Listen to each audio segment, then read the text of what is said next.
Hello बच्चों, let's read the question.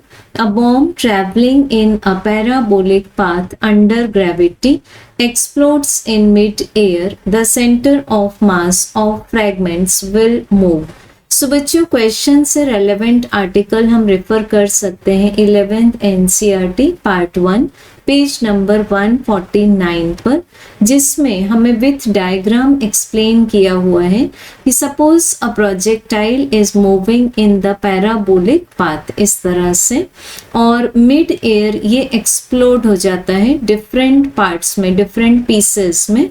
So still after explosion इसका जो सेंटर ऑफ मास है वो मूव करेगा इसी पैराबोलिक पाथ में.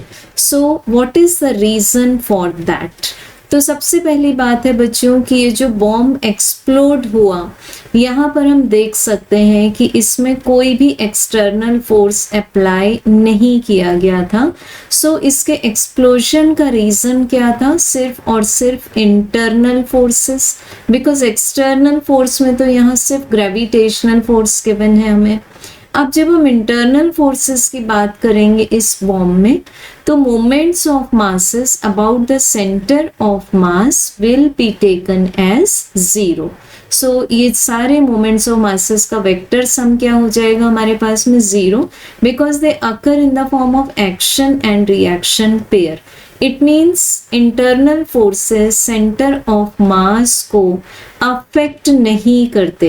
इट मीन्स क्या हुआ बच्चों कि सेंटर ऑफ मास का जो स्टेट ऑफ मोशन है वो कांस्टेंट बना रहेगा even after the bomb explodes. So we can say that the correct answer will be option number 4. Thank you.